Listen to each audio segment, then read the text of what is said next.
As you can see, the main topic will be about house ruling in Warhammer 40K. What is house ruling, or what are house rules?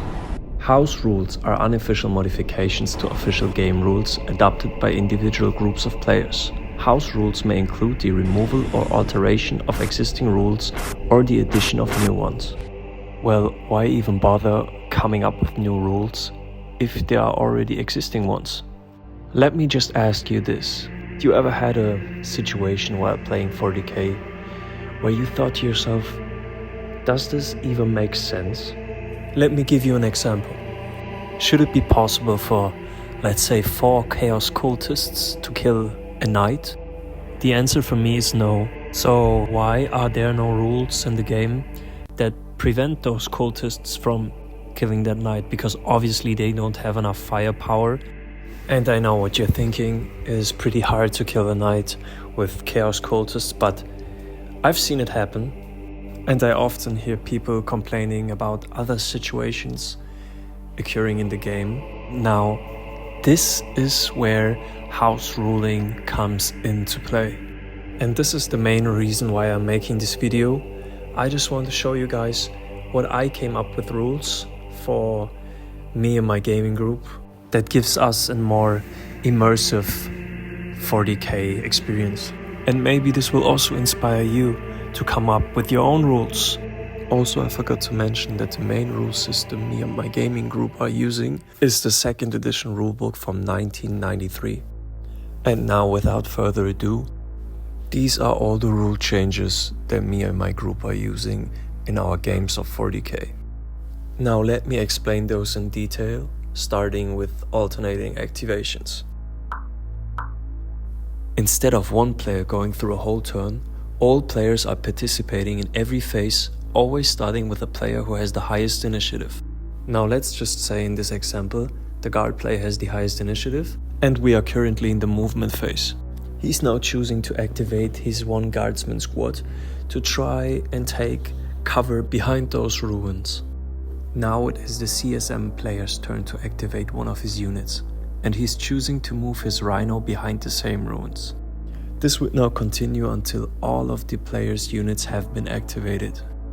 Now moving on to the shooting phase. Starting with the player who has the highest initiative, units are now activated to take turns shooting at enemy units.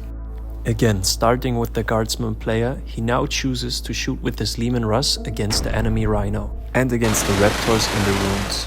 This forces now the CSM player to evacuate his rhino because it got destroyed by the process.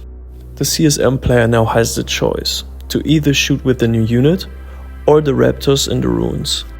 As you may have noticed, this makes the game much more interactive and offers players more opportunities to influence the gameplay. Talking about more opportunities, this brings us to the 2nd house rule, different actions.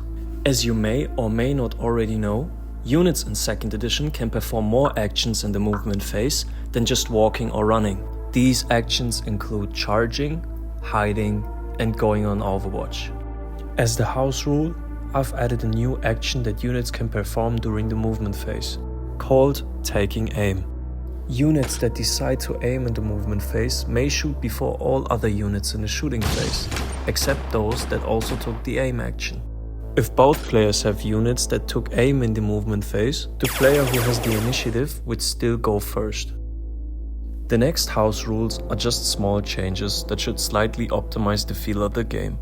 All units wearing power armor ignore the rend of all strength 3 weapons, to show that small caliber weapons have no chance to penetrate them.